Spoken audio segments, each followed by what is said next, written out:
This brings to a close the first half of today's program. Just before everyone gets up, I have a quick announcement to make. Because there are so many people here today, and again, it's a really great pleasure to see so many people, what we're going to do to avoid crowd control issues at the door is we're going to have refreshments served in your seats. Feel free to stand up, stretch, do aerobics, whatever you feel like doing. And it's going to be a 5-minute break. Again, that's 5 minutes. Please.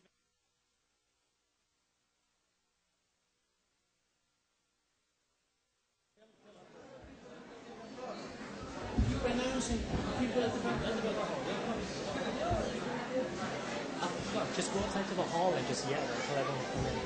Someone go to the hall. Ladies and gentlemen, friends and visitors, thank you once again. We'd like to make this reconvening process as smooth and as quick as possible, so everyone please take your seats. Everyone please take your seats. I'm going to explain right now how the question and answer session is going to begin. We have approximately 30 minutes for this question and answer session.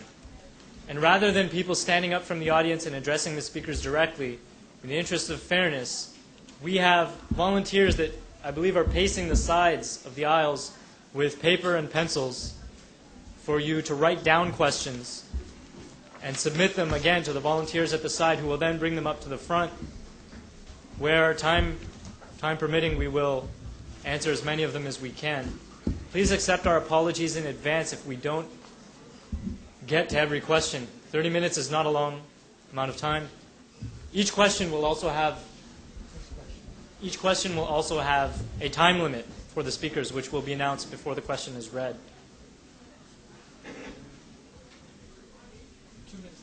2 minutes? 1 minute for the rebuttal? Okay. The first question that we have is for Dan Barker, and this is a 2-minute response plus a 1-minute rebuttal from Hassanein. The question is as follows. You have stated that you're a moral person. What is the foundation for your morality? Where do you derive your morals from, and what evidence can you provide to prove that your moral system is good/correct? 2 minutes, please. By definition, morality means the lessening of harm. If people increase harm, by definition, they are immoral. If they unnecessarily increase harm in the world, they are immoral people. We can use the word evil as a kind of a tag for that. Morality, by definition, then, is the minimizing of harm. That's what we all mean. If you do things that make harm less, then you are a moral person. And as a corollary, we can also say enhancing life is also nice, compassion and adding to understanding. So if morality is basically the minimizing of harm, none of us want to hurt, do we? We all want to raise our families. We all want to be free of pain and of coercion. Then the question becomes not where do we get these absolute principles. The question becomes how do we identify harm? What is harm? Harm is a natural thing. And its identification and its avoidance are natural exercises. If this were a cup full of arsenic and I handed it to Hassan, then that would be a harmful act. But if it's a glass of water and I hand it to him, well, then that would be a good act if he's thirsty. I assume he's thirsty. So harm is relative to our human natures and the environment we live in, and its avoidance is a natural exercise. And most of us have good enough minds, unless you're unhealthy in some way, we have good enough minds to know how to do that. And a lot of it is just common sense. Of course, most moral dilemmas involve a conflict of values. It's not always just should I do this or shouldn't I, but should I do this or should I do this? I have 2 or more courses of action, in which case it becomes an exercise of assessing the relative merits of the various consequences of those acts and trying to decide which one of those leads to the less amount of harm. And even if you fail, if you intend to lessen harm in the world, you can be called a moral person. The problem with absolutist morality is that you will do what is right or wrong because of some absolute mandate, Time not is up, because Mr. you Barker. evaluated the consequences. 1 minute reply. Well, first of all, I have a difficult understanding with your definition of morality. It seems to be very self-centered morality, where the individual, I am good, therefore the world is good. I like good things, therefore the world likes good things. And this ideology of morality that's self-centered can never be a social ideology, that can never be legislated in the sphere of social beings. You, for example, in your website say, there is no universal moral urge, you say, and not all ethical systems agree. Polygamy, for example, human sacrifice, cannibalism, wife-beating, all these are perfectly moral actions in certain cultures. Is God confused? Your implication, therefore, is polygamy is wrong. Okay? So it's got nothing to do with harm. If a woman wants to, if 3 women get married to 1 man, to you, that's harm. I don't understand how you came up with that conclusion. But when you say, for example... 10 seconds. Yeah, to call God is contradictory. There is no higher moral good that comes from this ideology. And it can never be legislated therefore. Time out. Our next question is to Hassanein Rajabali. And this is a 2-minute response and again a 1-minute rebuttal. Why is it necessary to believe in God? Won't God treat all equally good men equally, regardless of race, sex, or creed? God creates everything with perfect creation. It's a perfect creation. Everybody's been endowed with their abilities. You find insects are able to protect their own environments and able to live.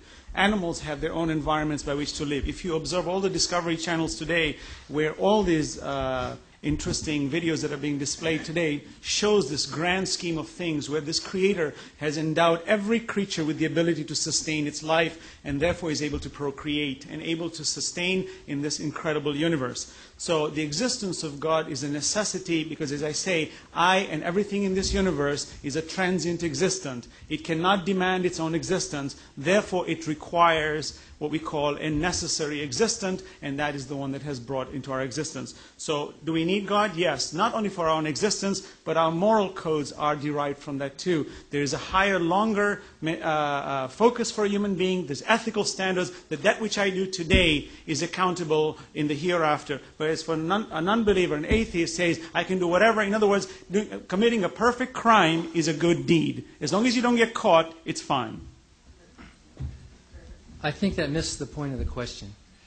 If I am a good and moral person by your standards, if you judge me to be a good moral person, but I don't believe in a God, is it right then for your God to punish me for the simple fact of unbelief in Him, if I am a good and moral person? That was the question that was being asked.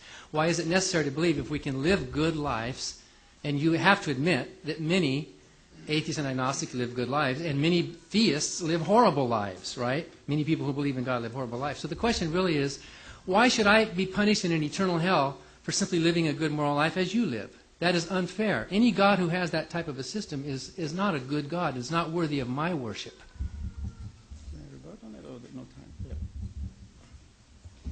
The next question is to Hassanein Rajabali. And this is a 2-minute response and a 1-minute rebuttal again. Why do Muslims need to follow a book of religion if there is a God? Wouldn't there be some real signs and absolute directions to man, and God outwardly accepting responsibility for His actions? God creates a system where He gives man free will, and that free will allows him to decipher wrong from right.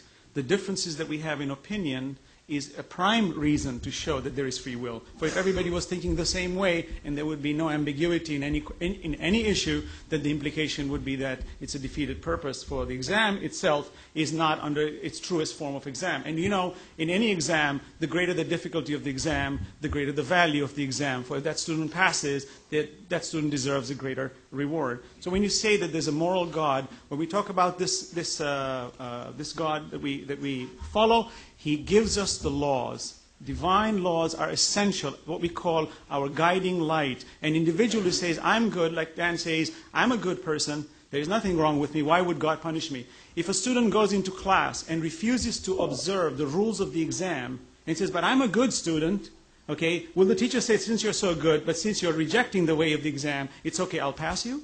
I don't understand that. My response is that I am being condemned to an eternity in hell for the simple fact that I do not believe, not for something that I've done. Atheists and agnostics and humanists say that people should be judged by their actions, not by their beliefs. Beliefs don't make you a good person. There are many devout believers who commit horrible actions. So it is wrong again to say that just because I don't believe is that somehow breaking a rule. What sense is there in having a rule that says believe when you can still take the exam without believing that there's some great exam maker in the sky? You can still get the questions right, can't you? You can still live a good life without the belief. I live a good life without the belief in your God. And yet your God wants to punish me forever for the simple act of not believing in his existence. That's unfair.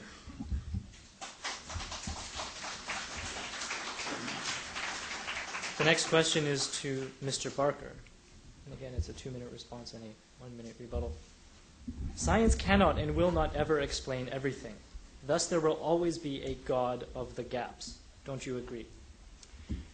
Well, yeah, except science is closing a lot of doors. There were some questions that were open. For example, Darwin did not understand genetics. He did not understand the DNA. And if Darwin had, he would have closed a gap in his mind. He was confused. And yet we have closed some of those gaps. And science is progressing. And who was Isaac Newton to say that we would never understand the formation of planetary systems? And who was Hassanein to say that we have now reached the end of knowledge, all of these gaps will never be closed again? I'll ask you the same question I asked you before. What happens when those gaps are closed? What happens when we do have a perfectly natural cosmological explanation for the origin of the universe? Then will you reject your belief in God? What happens when we do have a perfectly natural understanding of design apart from the question of whether it's relative or absolute? Then when that gap is closed, will you reject your belief in a God? Is it really an honest argument you're making, or are you coming to the argument with your belief in God first, looking for gaps to plug? So sure, science doesn't know. I mean, there's a million things we don't know. That's what drives science. If we didn't have that uncertainty, then science would not be driven. And atheists and agnostics welcome the uncertainty. We like not knowing. We don't have to invent some answer. We like having debate and argument and disagreement because that's what drives the pursuit of truth. What you're saying, first of all, with regards to science, you have taken the assumption that science answers everything. How does science answer the power of reason? How does science answer the power of love, the power of hate, ethical questions, morality? Where in science, within the five senses and empirical observation, can you tell me that science has ever delved into the question of moral ethics? You can't. Science is limited. The reason I'm saying that you can never get the answer is if you've limited yourself within the certain set of tools which are in itself limited, and then you're saying that only this tool is going to give me the answer when in itself it's limited, then I can say without any hesitation that you will never get the answer. Because first and foremost, science is limited within its scope. That's why you find scientists do not talk about the existence of God, because within the empirical observations, you're not allowed to. Even Stephen Hawking says that. He says this is something for the philosophers to talk about. We scientists are just simply empirical observers. What you make out of it is your issue. The next question is for Hassanein Rajabali. If humans need a reference to go forward, then shouldn't God come within that reference for us to understand him? God is the absolute creator. He has no frame of reference. Thus, to put him in a frame of reference implies that he is limited, and God is not limited, and therefore he is not within that scope of reference. For you and I, as our Prophet says, "Man arafa nafsa faqad arafa rabbahu." If you know yourself, you will know your Lord. And that power of self-introspection and knowing who you are in an indirect fashion is sufficient evidence. Even Dan himself says that an indirect fashion of reasonable thinking, where you use logical explanations in an indirect fashion, you can ascertain things. For example, someone says, "I love you." Well, can you define it? Can you display it to me? Is it quantified? Can you ever observe it? Never. It comes in an indirect fashion when someone sacrifices themselves under difficult conditions. He said, "Aha, that person loves me." No one has rejected the existence of love, but it's not a directly observable entity, the same as the power of reason, and there are many, many entities as such that are not directly observable, and sufficient evidence is to say that the relative entity cannot exist by itself without the absolute. The absolute has no frame of reference, thus to defy the system and to say that God therefore should be relative, okay, is begging the question. Because when you say that, people say, why doesn't God come in the human form? Okay, let us say, it's a ridiculous question, but let us say for argument's sake, yes. If he came, what would be the requirements of this human quote-unquote God that you will approve of. You say, oh, he has 2 eyes. No, I wish he had 3 eyes. If he had 3 eyes, I'd worship him. Okay, he has 3 eyes. No, he has 4 eyes. If he has no eyes, he has no eyes. So now you see, what you want to do is essentially you want to bring him down to the relative world so that you can deny him. And that's the problem, that God is not a relative entity. The fact that he's absolute overwhelms the human mind, and that is sufficient for one to submit.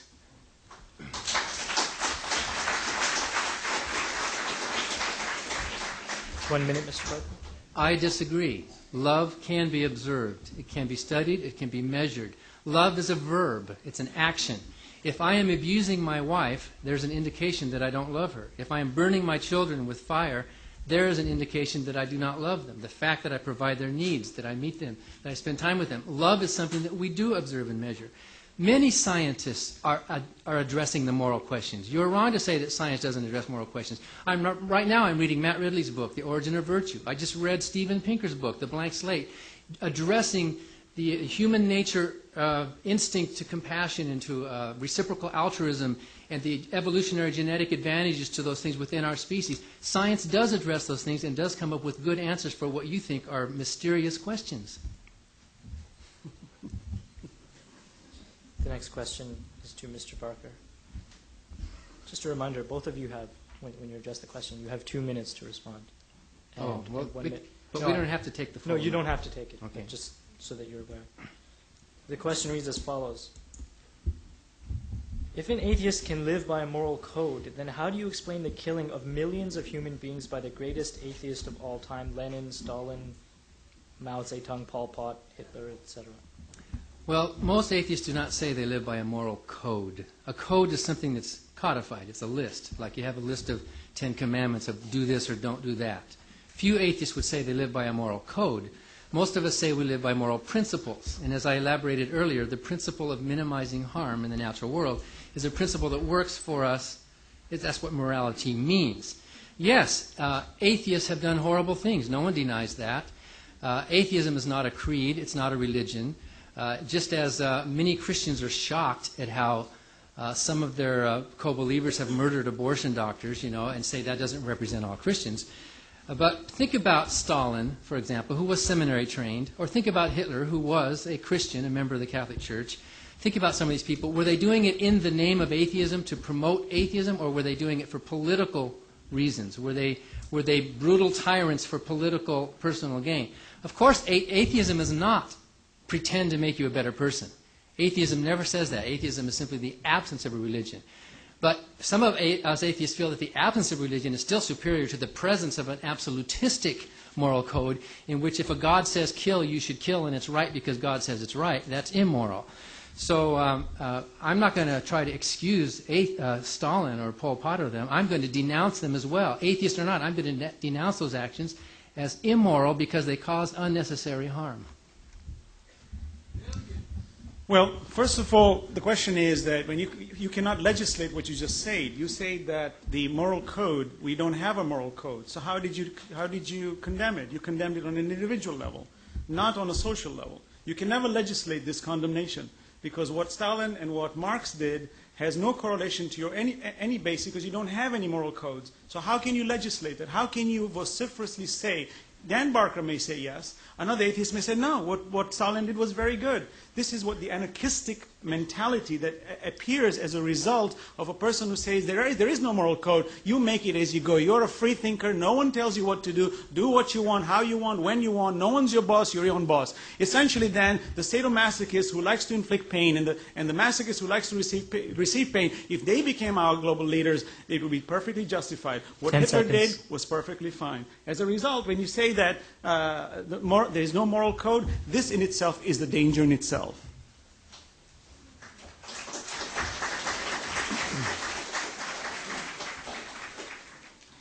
The next question is to Hassanein Rajabali. Just so in the audience that you know, when there are 5 seconds left, I'm counting down on my hands. I'm not making some strange hand signal to you. The question reads, I, as a relatively ignorant bourgeois, believe that I cannot know if God is a reality. Furthermore, by the ethos of my background, to take a stand one way or another would be an act of arrogance. Are you willing to consider the possibility that you cannot know, even if you consider it for a short time? A person who is not endowed with enough understanding comes into that position that he cannot know. And that's a perfectly reasonable argument. And in that state, you have every right to say that I don't know. And to limit yourself in the state of suspension when you say, I'm not certain. But that does not preclude the fact that you should not, therefore, search for it, because the evidence is sufficient.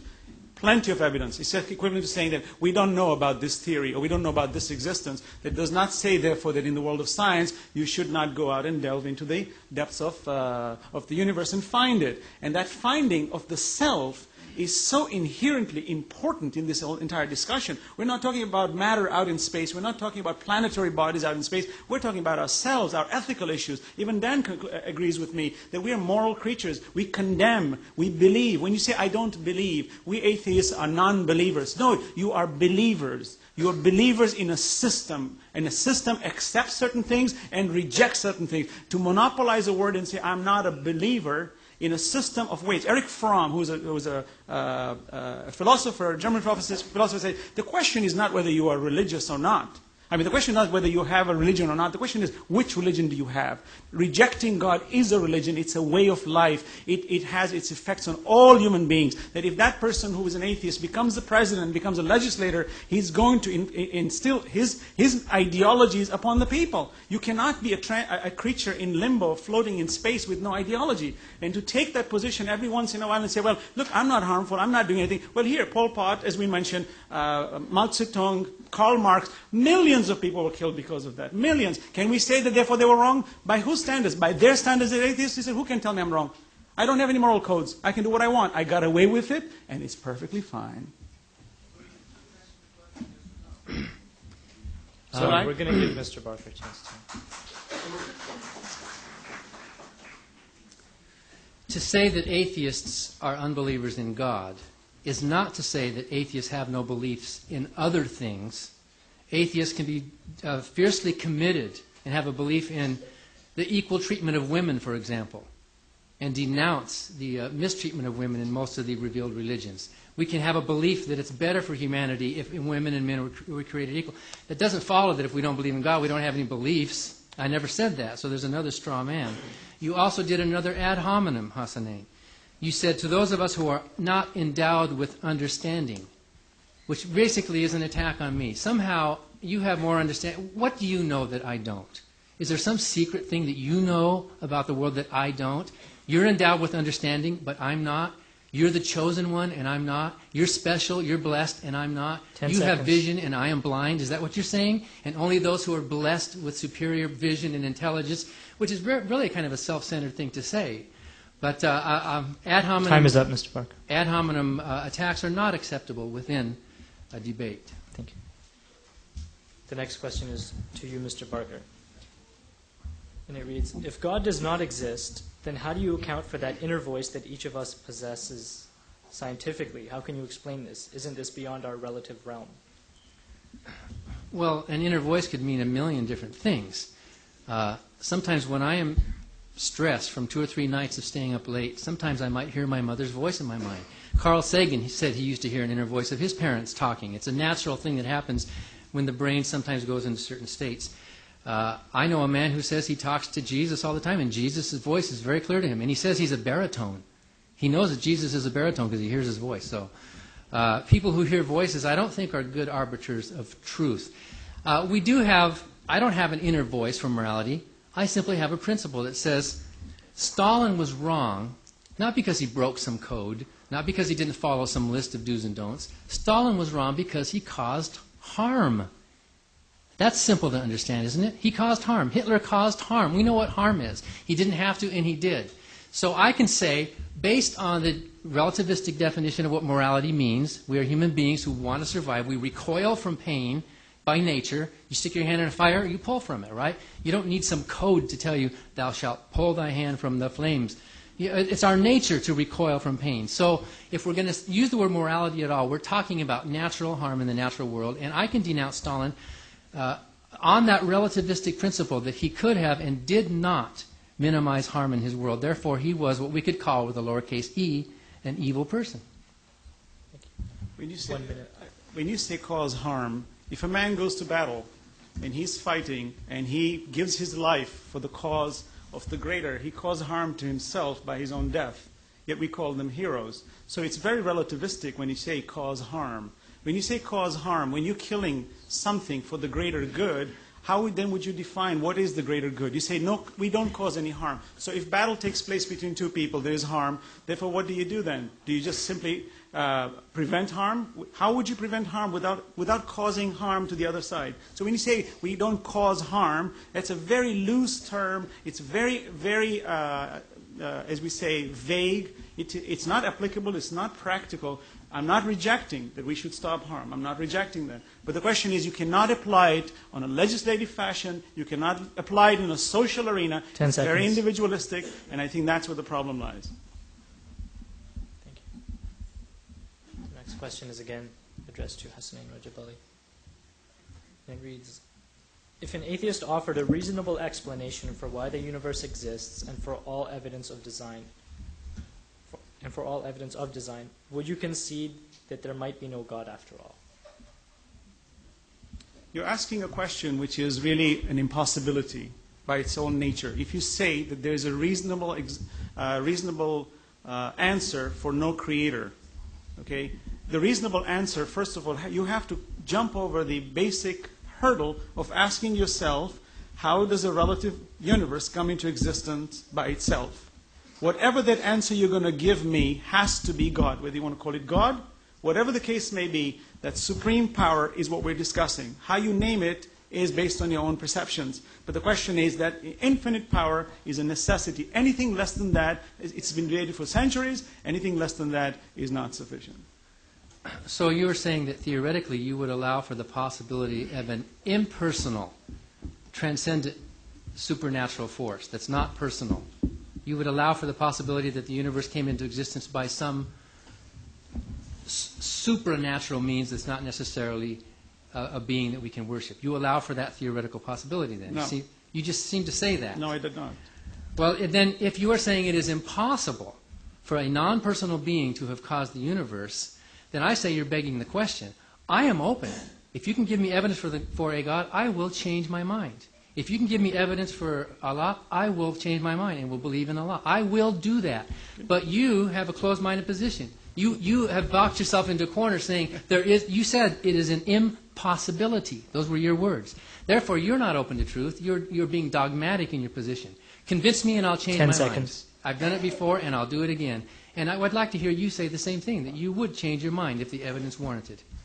I wish we had the cross-examination. We've been... We'll discuss this. Sure.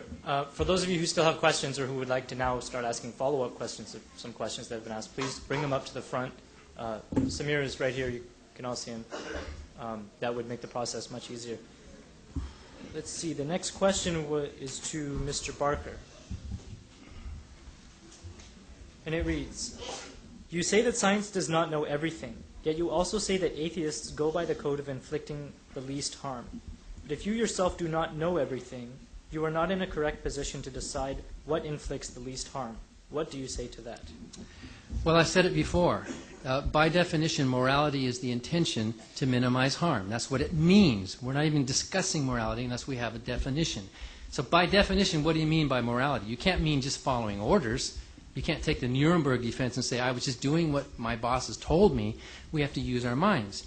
So I said before that most moral dilemmas come when you have a conflict of values. Not when you're just trying to decide yes or no on this, but when there's a conflict of values. If your intention is to assess the merits, the relative merits of the consequences of these different actions, and thereby to compute what would be the least amount of harm through those two actions. If that is your intention, even if you fail because we don't know everything, then you can be called a moral person. I might commit an act that I think is moral, and due to my ignorance, I cause more harm. Well, the law looks at intention, right? The law looks at what you intend to do, and I will feel horrible if I made the wrong mistake. I would hope to learn from it. That's what moral education is. We learn from our mistakes. But if my intention was to minimize harm, whatever that means, whatever my level of education and experience and knowledge is of the facts, then I can be called a moral person. If my intention is to increase harm, if that's my intention, to increase unnecessary harm, then I would be called an immoral person. I would be called even evil. I don't like these absolute words, good and evil with capital letters, but we can use them as language tags for the intention of a person to create harm in the world where it is not necessary to be created. I agree with you, there are no clear answers either way, but we can legislate morality if enough of us get together, if enough human beings get together and say, we don't like what Hitler did, then we can make laws to try to stop Hitler. There's no big mystery to that. And if enough of us get together on some of these issues that aren't such a gray area, let's say. 10 seconds. Then we can make a legislation, and legislation is fluid. In our country, laws change and they improve over time. But in religious morality, laws have no room for improvement. You say that I'm closed-minded. Yes, if you're going to say that I'm rational, I'm using logic, I'm using evidence, I'm using observations, then yes, you might say that I'm closed-minded. To answer your question, you mentioned the law. If you say something and it's wrong, well, the law will recognize it was my mistake. You have not defined this law. It's arbitrary. You notice it comes into existence in your mind, then it disappears. It's almost like you're creating it to justify something, then it disappears again. If you say enough people come together and you can justify, so if Germany did what it did, the majority of the Germans believed in the cleaning of the ethnic race, removal of the non-ethnic race, then from your moral standards, what Hitler did and his people and what Saddam is doing today in Iraq is sufficient evidence to say that they're morally right. And that just begs the question. Thank you.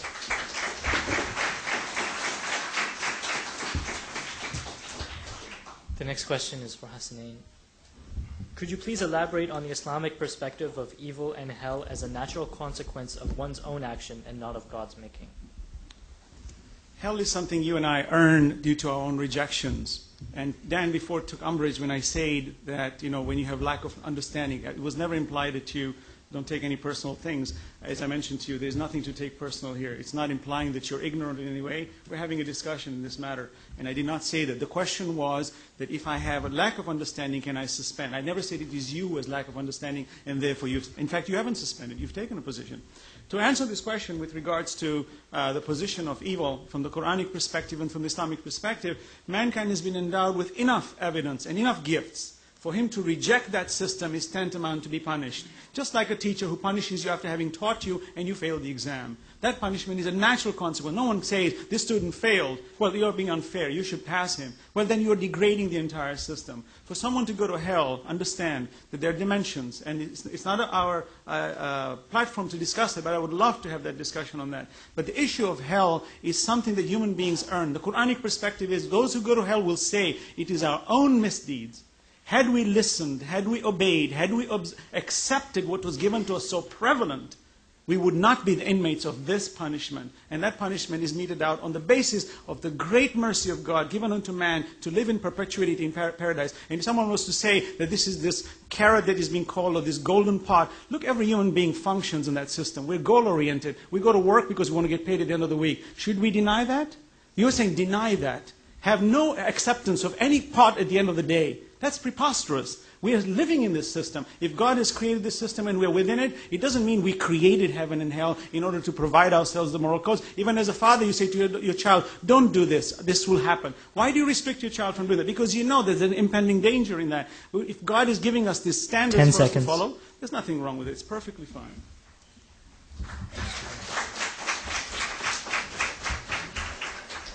Does it ever occur to you, Hassanein, that if there is a heaven and a hell, and if heaven is getting to live for eternity with the God of the Bible or the God of the Qur'an, and if some of us have examined the actions and the intentions of that God, we find it to be beneath our dignity as moral people. Does it ever occur to you that some of us might prefer hell to living in a heaven with your brutal dictator who creates such harm? Some of us might think that was a moral thing to do. I wouldn't mind spending an eternity in hell if it was a better moral act. Let him prove what a macho man he is and send me to hell to torture me forever simply for the crime of not believing in his, for the crime of questioning his motives. So I take my denunciation in hell as a form of a compliment, and I thank you for the compliment. All the good people will be in hell, Mark Twain and Bertrand Russell and Elizabeth Cady Stanton. We're going to have some great conversations while you're up there bowing down before your Master Lord. I mean, really, think about the choice. I have more dignity than that.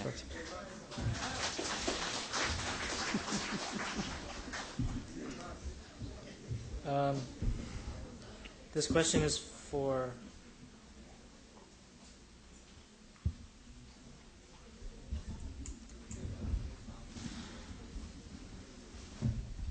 Can you read this one? Okay. Just a point of order. We'll be finishing up in approximately 5 minutes or so. We'll have time for, I think, one question on each side. No closing statements? Yeah, and then your closing statements. Okay. Who oversees? Okay. The question is for Mr. Barker. Many a time we make a meticulous plan, but yet it fails in the last stage. Who overrules your plan? Many times we make a meticulous plan and it falls apart. That happens a lot of times. This debate was one example. We had a few minor glitches.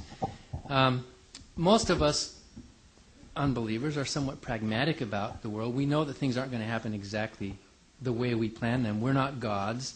We don't pretend to have perfection.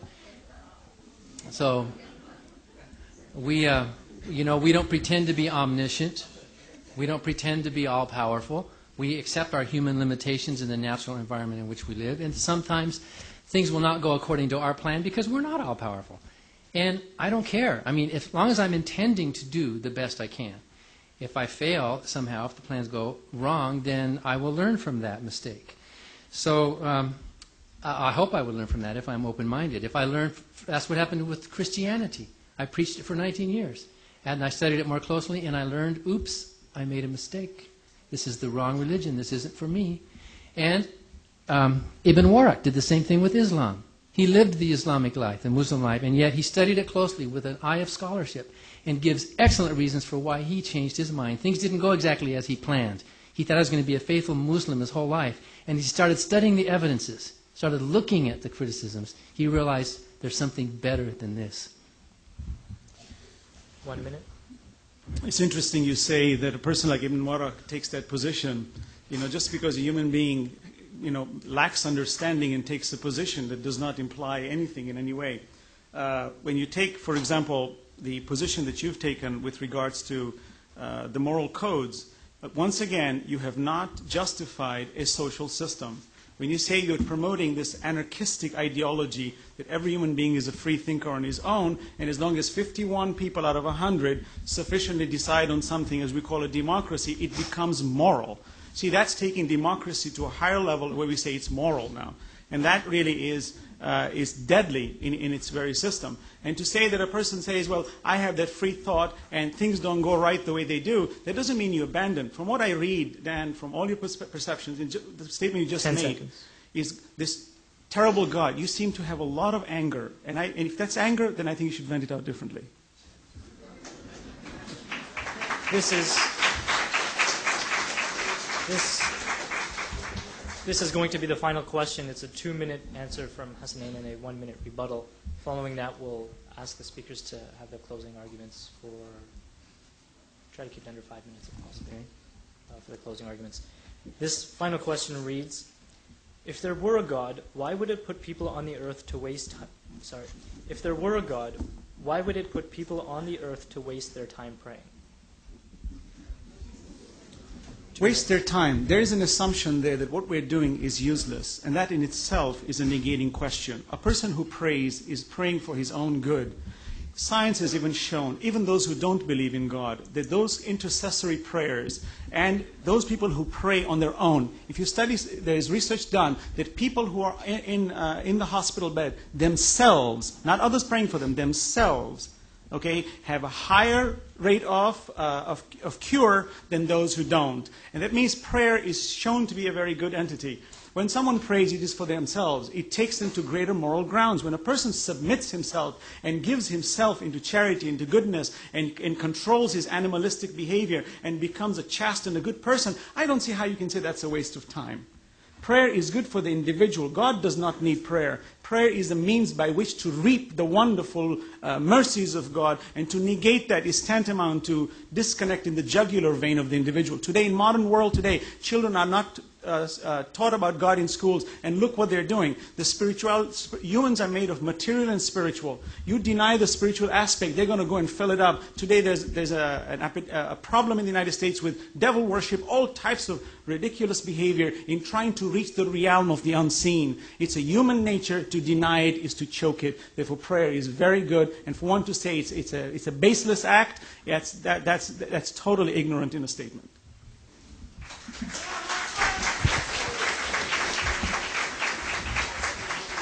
Mr. Barker, you have 1 minute to respond. I mean, my point. I'm sorry. For a person to pray, what's wrong with it? Mr. Barker, you can have a minute and 5 seconds. You need to look a little more closely at these evidences. Dr. Richard Sloan and others have done a careful study of these so-called intercessory prayer studies and shown that they are all flawed. Everyone agrees that relaxing during recuperation can help somebody's recovery. No one agrees that praying will restore a lost eyeball or a lost arm or will get rid of cancer. No, that never happens. But if you are recovering and you need lower blood pressure in order to recover, then prayer in connection with your faith in your community, be it religious or non-religious, like what happened with my wife when she almost died in the hospital. She found support from her community of non-believing family and friends, and that helped her to recover better. And so prayer as a way to try to cajole some praise glutton of a God to change the laws of nature to my benefit, that never has been shown to work. Nothing fails like prayer. We all know that prayer is a failure, except it can make you feel better and maybe recover a little faster in some types of medical recuperations. So you do agree? This brings to an end this brings to an end the question and answer session of our program. At this point, both speakers will have an opportunity to present their closing arguments. I'm asking that you keep it under 5 minutes. Both of you, and Mr. Barker, you began, so we'll give you the chance to conclude first.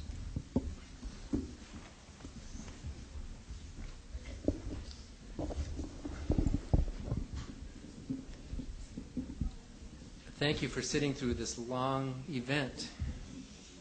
Great will be your reward on earth for that. As I said in my opening statement, Hassanain, you and I have a lot in common. You and I have virtually identical DNA. My blood could be used as a transfusion to save your life, and vice versa. My children could breed with your children. Somewhere back in time, you and I have a common ancestor. Somewhere back. Each of us has been physically cut from our mothers. We know that. We are basically one huge physical organism. You and I truly are brothers in the same species. My dad is a Delaware Indian, the Lenape Indian. In fact, my ancestral homeland is right across the Hudson River here in what is now New Jersey. Before we were forced to leave our homeland because of the Christian European invaders who came over here with a weapon in one hand and a Bible in the other, claiming that it was God's will to chase us off, similar to what the Christian European Crusaders did to the Arabs, which I think was morally wrong. They had no moral right to go over there to try to replace one religion with another.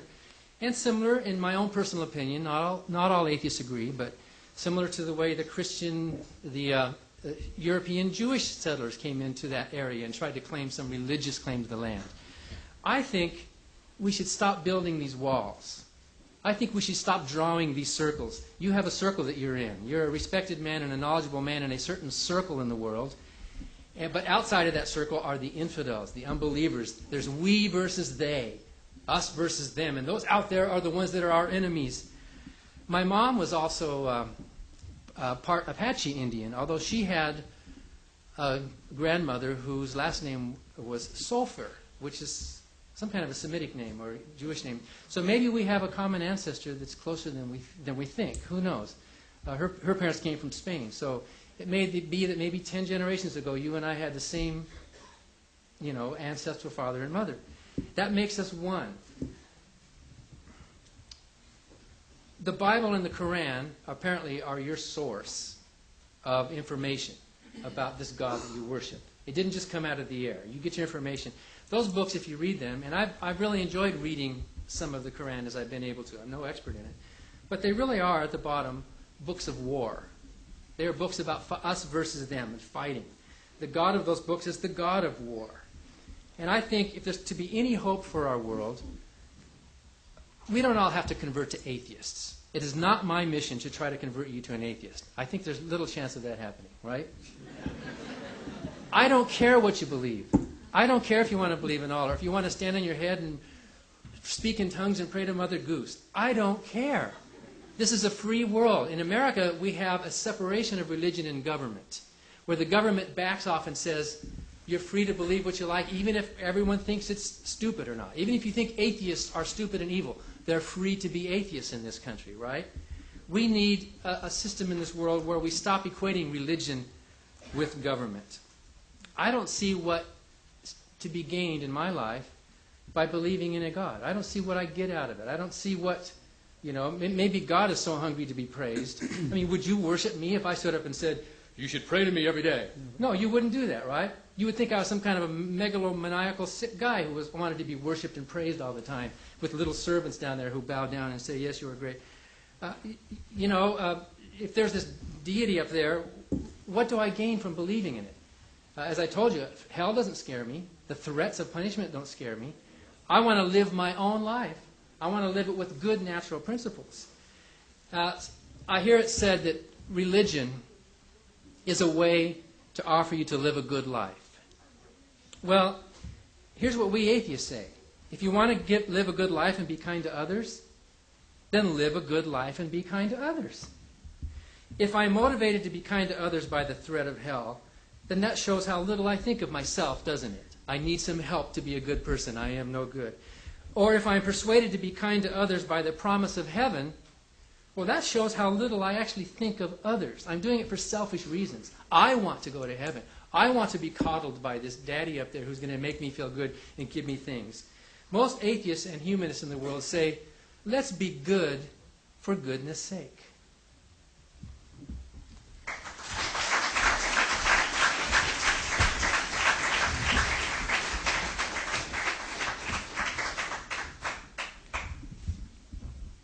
And to conclude, we have Hasnain Rajabali speaking for 5 minutes. Before he comes to the podium, I'd just like to ask everyone, I heard some whispers going around in the audience. These are the closing arguments. Please have respect for the speakers. They came here to speak, so please, many of you came here to listen.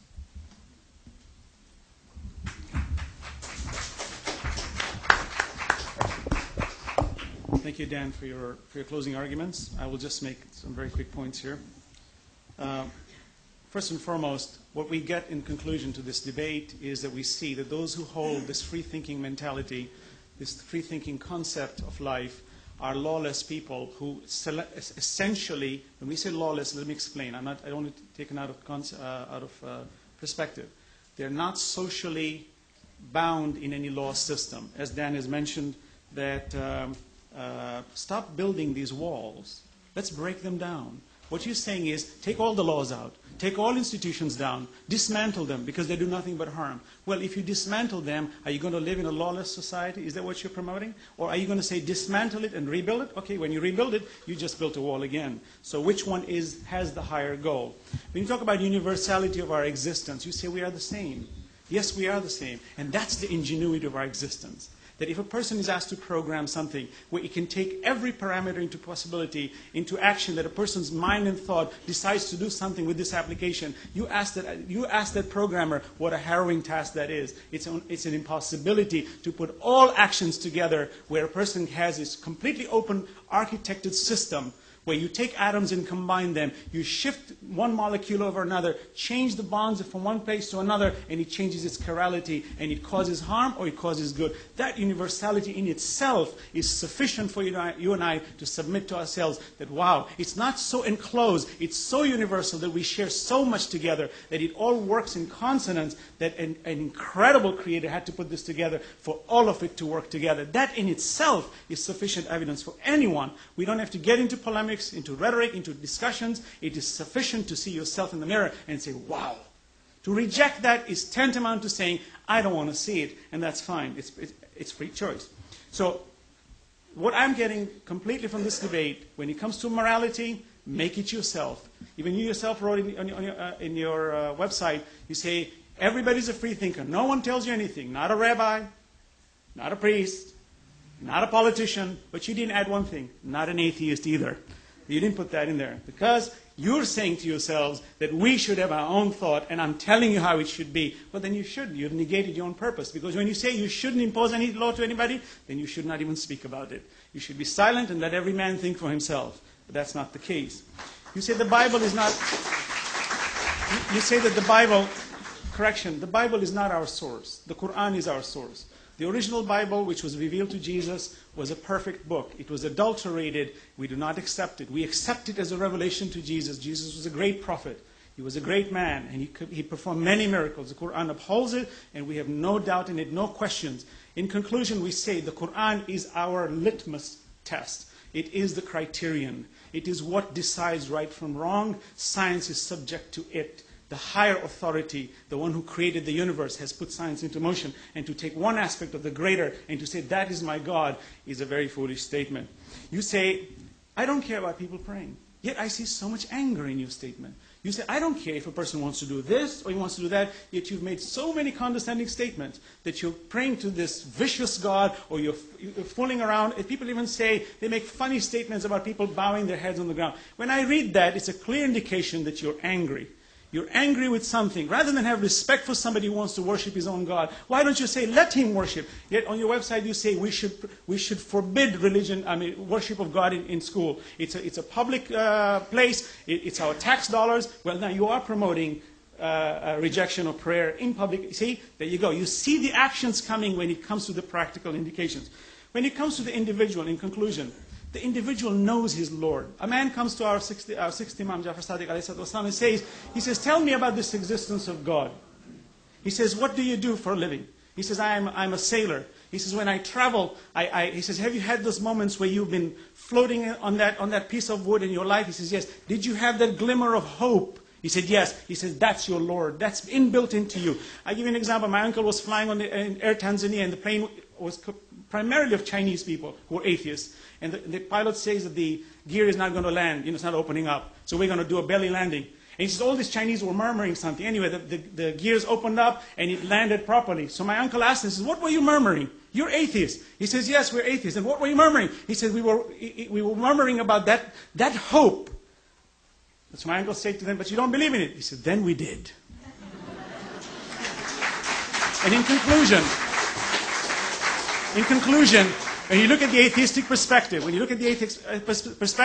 you find that there is no time factor. And in final thing, as he said, let's worship God, for the sake of goodness. Let's worship God for the sake of God. Thank you.